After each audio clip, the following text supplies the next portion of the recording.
The name's Bond. James Bond. Kuznetsov. Nikolai Kuznetsov. Welcome aboard the Khabarovsk, the Soviet Juggernaut, and now, here's Ripper. Charging through the waves, it's a seal beast. Khabarovsk on the hunt, never cease.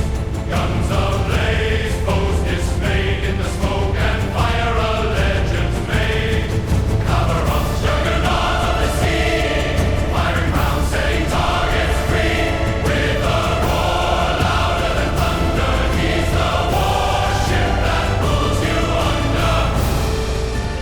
Hey team, this is Ripper here. If you guys are doing fantastic today, got a fun video with the Khabarovsk. Yes, a tier 10 zombie slash cockroach of the World of Warships, and this thing is so fun. I still think I feel like literally invincible in this thing. It's kind of like I don't want to say the Juggernaut, but man, this thing is it's just Soviet power. You know, it's just so devastating to fight against. And if you've ever encountered a Khabarovsk, you know exactly what I'm talking about. But as always, before we begin, like, subscribe button below. Appreciate all supporters of the channel. If you see value in what we're doing in here today, smash those buttons, leave a comment. Thanks for stopping by, and hope you enjoy the show. And thank you so much for the support. At 4,000 subs, we're almost there. We're going to do another premium giveaway. So let's get right to it. Being attacked by the carrier, we just laugh at it. I mean, come on. This is a Khabarovsk you're talking about here. You want to throw plastic airplanes at this thing? This thing is like literally full tank armor. Yeah, a lot of the gimmicks really is built into the armor of the side plating of this Khabarovsk. If you go to the port, pull up a Khabarovsk or whatever, or just go online, Google Khabarovsk armor. You're going to see it just lined with 50 mil armor plating. So it's kind of like what is it? I think Ragnar used to have it, but I think this is one of the few ships that has that 50 mil armor plating. There are a couple others, I believe, but as a destroyer, it's just ridiculous to have it because a lot of the shells just shatter on the side of the hull purely. I mean, it doesn't matter what kind of caliber gun most of the time. Most destroyers are not pinning 50 mil armor plating, so that's where you guys switch to AP. That's the counter to the Khabarovsk, just fire AP, and pretty much you solve the problem that way. But then again, a lot of destroyer players don't realize that, so I'm telling you now, you see a Khabarovsk broadside or kind of angled, I mean, the best effective thing to do is fire AP at it, and I find that I kill Khabarovsk a lot better, especially the Druid, whose primary focus is AP, because then you're forced that way, and you kind of just naturally shoot it with AP. But HE and a lot of those smaller caliber guns just pretty much just shatter everywhere. The other thing it has is the super heal. And with the new American destroyer line coming out, and the Laffy, it's coming out soon in the dockyard with these super heals. Hull has these heals. A lot of these destroyers are getting these super heals now, which makes this thing literally survivable, which is doable. I like that for destroyers because now destroyers are a lot more survivable. You can tank a lot more, fire a lot more, distract a lot more, and that's pretty much the power of what Khabarovsk does, is survive. The biggest, also another one, this has leg mount on it, the unique upgrade. You know, I've already shown a picture of it. It basically allows you to go more of these long-range kind of cruiser-like engagements where the guns go out to 14 and change, I believe now. And it also it gets a little bit better gun power. I believe it's like 6% or something. But you sacrifice concealment, which has, look at my concealment, 9.7. We don't care. We're spotted from the moon. This is a lighthouse build, essentially. But a lighthouse at 9.7 is not bad. So, I mean, you're a destroyer for crying out loud. You know, you're really there to go out there and, you know, move around, shoot. This is more open water gunboating kind of action. That's what I like about Khabarovsk, and then I'll go in and cap later. You notice we also have the engine boost as well, which plus 8%, and the engine capabilities of the Khabarovsk allows you to juke and throttle juke very, very well and effectively. And the title of the video is, look, I can hold off an entire flank by myself. 1, 2, 3, 4, 5, maybe 6. 6 people are over here, and just me. My team abandoned me, right? But I don't complain. I don't go, why did you abandon me? No, I literally just go out there and suck it up, you know? I think in the military, we've always said that, hey, man, you know, forget it. Don't worry about it. We'll do it ourselves kind of mentality. So, yep, don't worry. I'll just figure it out and do it myself, and we'll just get your objective and take the hill for you, okay? George Washington would be proud. Anyways, here we go. So we're taking on, let's say, a Palmer, right? This is the bread and butter of what Khabarovsk does.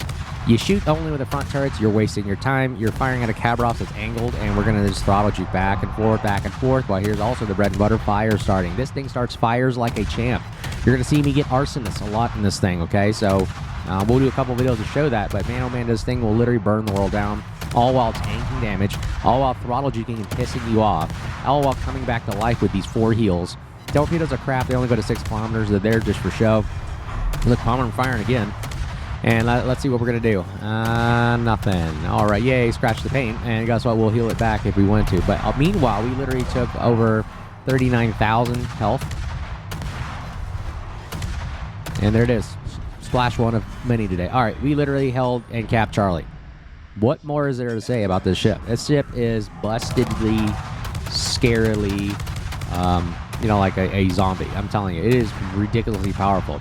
Now, again, it doesn't mean that you're invulnerable to everything. Of course, you're like anything, you're subject to focus fire if you take torpedoes. Obviously, is that one of the downsides of the Khabarovsk is the maneuverability of it. It turns like a truck, or a Mack truck or whatever, a semi-tractor trailer.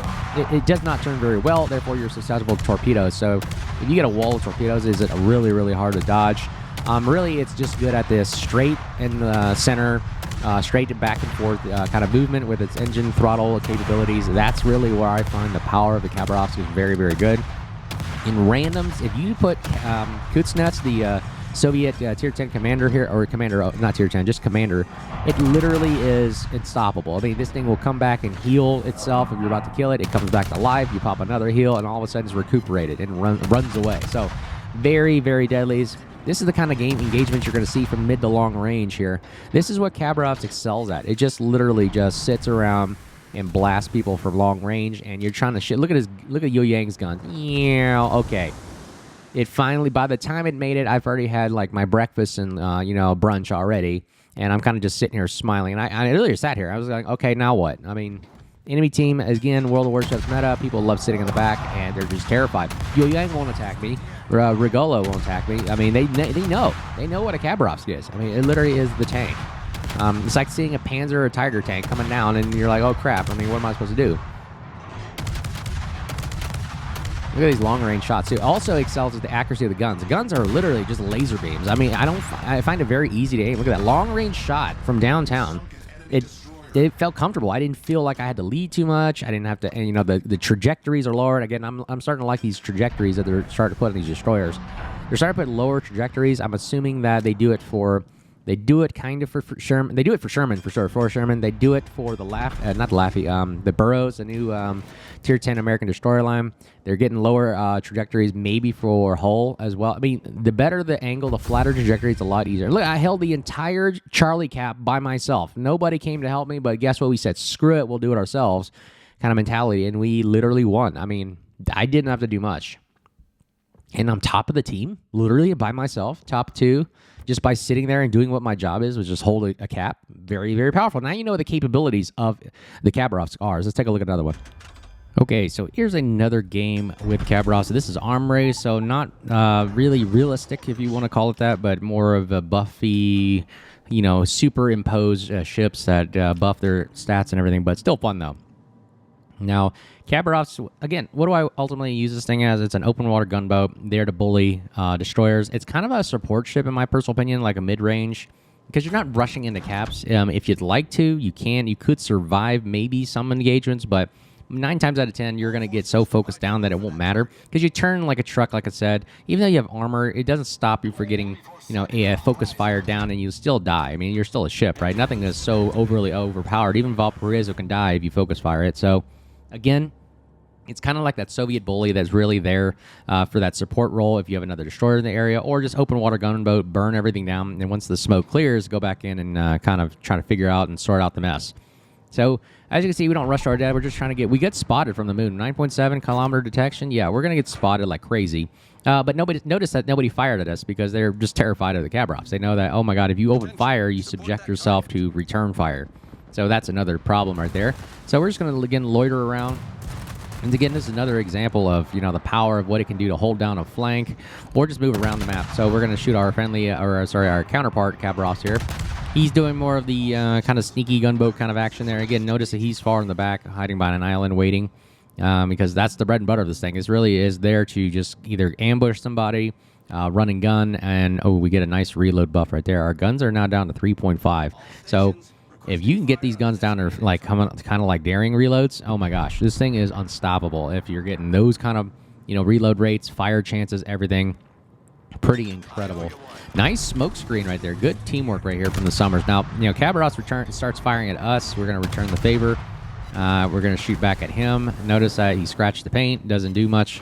Again, the turning. See, we had a damaged rudder right there. Look how poorly we turned. So we're going to use the smoke, about 100 seconds of smoke here.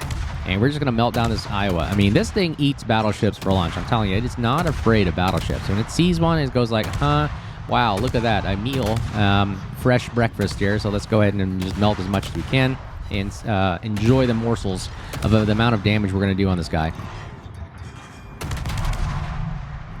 The guns are really just kind of, I don't want to say standard, but 130 millimeter, 22 pin only, really. Yeah, so kind of like underwhelming in a sense, even for a big caliber, but they start a lot of fires. Like I said, they're very good at shooting superstructures and melting destroyers because of the accuracy. So really just standard guns have good accuracy at long range. Again, you're kind of like this light cruiser engagement range, and that's really all you do is just support in mid-range, and you just kind of thin out the herd, wait for it to clear, the smoke clear, and then you go back in and have fun.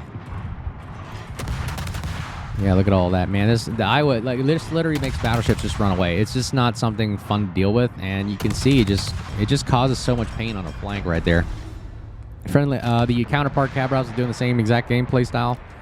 I would too. That's exactly how you play this thing. Is more that mid-range, and then once you can open up I would say a hole for the team to push through, then we can start supporting our destroyer, moving up, getting to objectives. It's pretty fun right there. Again, we have a Shemikaze right here. Let's see if we can push him out.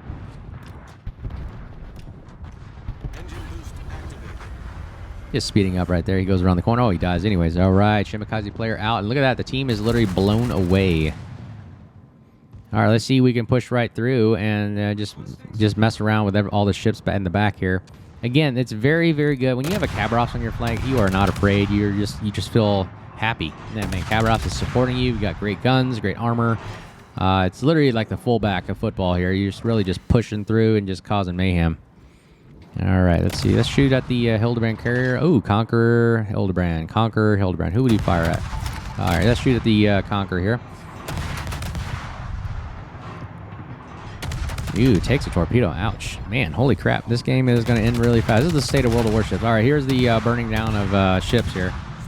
Again, look at the reloads on this thing. 3.1 second reloads feels amazing, almost too powerful in a sense. That's why it's an arms race. But again, they invented arms race for these kind of situations where they buff the guns so much. And you can see very easy to aim. I'm not really struggling here. It's easy to hit the superstructure area and just melt this guy, and there you go, goes down. And that is the power of Khabarovsk right there. And then we're going to push through, and we're just going to bully the crap out of everybody. Again, man, battleships are just dying left and right to this thing. It is super incredible. It absorbs damage pretty well. And, oh, man, there's the game. That's the game. That was pretty quick. I didn't realize how fast it is. So you can see kind of like what, on the opposite side of Khabarovsk, what it does and what it does over here.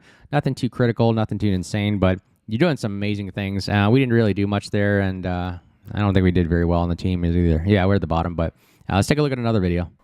Okay, final map here. This game was actually pretty fun. Okay, looking back at the last video I just did, I forgot that the point of that video was to show that there was a cruiser on the eastern flank, that the Van Orage, whatever, that Dutch airstrike cruiser. He was complaining the whole time. I'll throw a couple screenshots up. He was just like saying, thanks for abandoning me, and thanks destroyers, or thanks whatever for not helping me. He kept sitting there requesting for help. And I didn't really respond. I was just playing the objective. And I hope you understand that the objective is not just to sit there behind an island and play around with two destroyers on the flank. So he was getting so mad to the point he even called us like a-holes or whatever at the end. I think that's what it said. They bleeped out the expletives, but I'm like, come on, guys. Public message here. Just realize it's a game. Don't get mad. Don't get upset. And if your team is winning the game, why are you so mad that they're not coming to your rescue? And it's not all about you. It's a team sport. As well as, again, it's not all about you sitting there on the eastern flank trying to hold off two destroyers by yourself. Again, do your best, but again, the rest of the team is playing the objective and killing the rest of the team. And oh, by the way, we won either way. I don't know why you're so angry. So again, what's the point of playing the game if you're getting angry after winning? Because it didn't go your way, so you still survived, you still won. So again, public announcement, just calm down. Have fun, relax. keep cool, learn something, have fun from it. That's what we're all about here. Okay, so Khabarovsk again heading over to the flank. We literally are going to burn down the world over here and just support our Z-44 as well as just bully any destroyer over here. We're not going to be afraid of a cruiser either. I'm just going to open fire. And just look at this. I'm literally just going to play around, mess with the Stalingrad. Now, his guns are super laser accurate focus beams right here. At 14 kilometers, very comfortable, not bad, but we're going to slam on the brakes, and you can see the power of what Khabarovsk can do right there. You know, sitting right there, slam on brakes. We got engine boost active now. Ooh, we got a nice destroyer that wants to play with us, the Kiev. Kiev is kind of like our counterpart.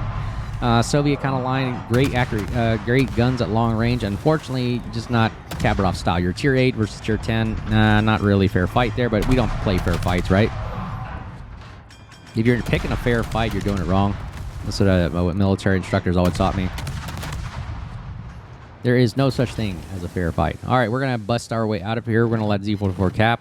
Meanwhile, we were drawing fire, and just notice how much potential damage we're going to take just by the amount of sheer volume of firepower we're going to just absorb.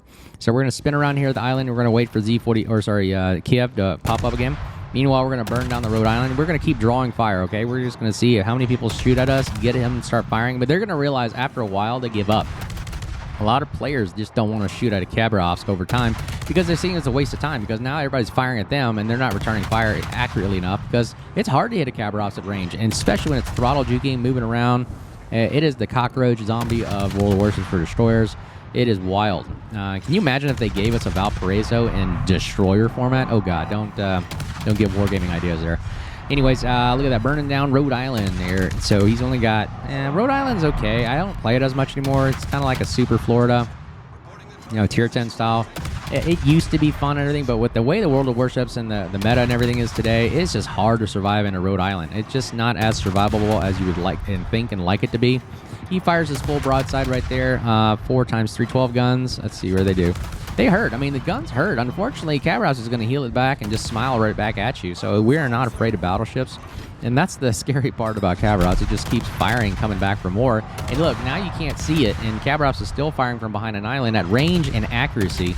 No matter, you literally are going to have to run away. And that's the problem here, is battleships cannot run away quick enough. And you're literally just a floating hunk of garbage running away. And you're going to see another fire. That's 5 fires so far. And we're just going to light permafire after permafire after permafire, and the battleship just cannot do anything about it. It's just that powerful. And that's why I like the destroyer gunboat action, because it's so damaging and so powerful, and it literally can lock down an entire flank. The amount of firepower, we're doing alpha damage, then we're doing fire damage. Let's see if we can get another fire going here. Notice that his lights on his ship have stopped blinking, and that means his Damacon is done with. So now there's another fire. There's 1 fire right there. Let's see if we can get another one going on him. That's 2 fires. Look at that. So perma fire on Rhode Island, he can't shut it off because his cooldown is nearly almost like a minute. So that's the downside of fighting against Khabarovsk. You don't do it unless you know you can win. Now we're going to play with the Stalingrad. Stalingrad also burns very, very well. So again, we're going to sit back here behind island cover. 3.8 second reload, which is great. I've got this kind of like a full gun build. The fastest I can get the guns down. And you can see, man, it is wild, okay? The thing you can do with the Khabarovsk with just amazing amount of guns. 3.8 is a great reload time for me. I like it. And there it is. Arsonist and destroy the Rhode Island, burning them down. We start another fire on Stalingrad. 86,000 damage in the first 7 minutes of the game. And holy crap, man, this thing is incredibly wild. I'm telling you, it is powerful. Z-44 still helping us out. Cap Charlie here doing his job as a good destroyer player. We're going to return the favor and try to burn and just get this Stalingrad radar out of the cap here zone here, because we have a radar cruising area. That's your first priority, is get it out and clear up the way to let your destroyers roam free and have fun and just not kind of be worry-free and not have to deal with these guys. Firing at Stalingrad again here, so just trying to take him out. Again, very easy, nice, slow, methodical. He's so slow. And now he's got the guns and looking at us right now. We're ready here. We got the engine boost active, so as soon as we see a shot go out, we're going to slam on the brakes. And I'm just going back and forth at 15 knots. This is the trick I always do. I just use the 14 knot. Once I reverse 14 knots, I start going forward. Once I go forward 50 knots, I go backwards. That throws off so many shots because they just don't know exactly when the timing is going to be from their perspective. So that's how I dodge a lot of these shells. And you can see Stalingrad just gives up. It's just not worth it for him, for his long reloads and the amount of fire and damage that we're doing to him. It's just not worth it. So here he goes away. Again, we started a bunch of fires on him. Once you get down to about 14 to 10k health, these fires are sticking, and it's just so damaging. I mean, look at the range we're still getting out, reaching out to him right now. We got Witherer. Oh, right, 127,000 damage right there, and he's done. I mean, 4,000 HP, and he's burning to death. Oh, he popped a hill right there. Let's see if he survives that. All right, look at these range shots right here. Look at this range shot. He is literally 13 kilometers away, and look how easy and comfortable this feels. Look, we nail him right there. See, I mean, these ranges are incredibly awesome and very easy for a Khabarovsk. So we start a fire on him. Oh my gosh. At those ranges. And Kiev goes down with a Burma fire. Look at that. And see, I'm telling you, you burn the world down with this thing. All right, 3.4 second reload here. This is why once you get down to adrenaline rush and everything going on, and look at that, Montana wants to play with us. He wants to use his salvo and see if he can hit a Khabarovsk at 12 kilometers. Good luck. And even if you hit him, did it really do any kind of impact of your objective to kill a Khabarovsk? I really rethink your thoughts there. All right.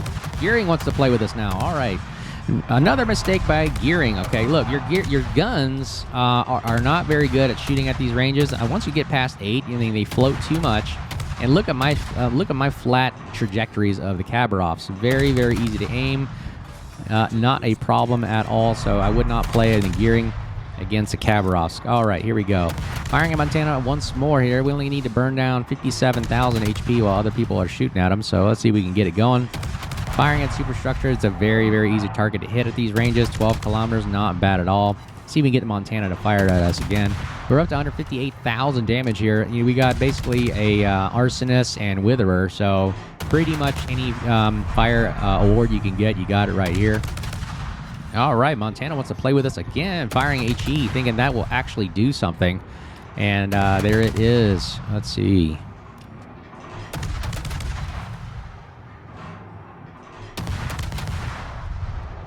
Look at that. Holy crap.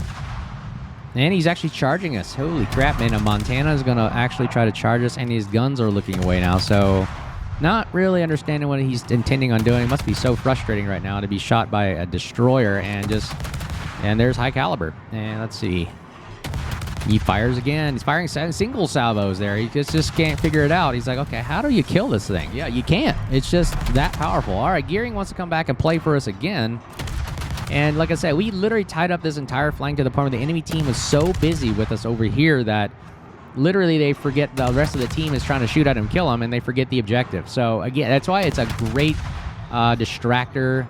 I would say decoy, fire drawer, whatever you want to call it. The Khabarovsk is literally that annoying. That's why I classify it as an annoying ship. I mean, the amount of firepower you shoot at this thing is incredible. Oh my gosh, Benson gets the Gearing. My goodness gracious.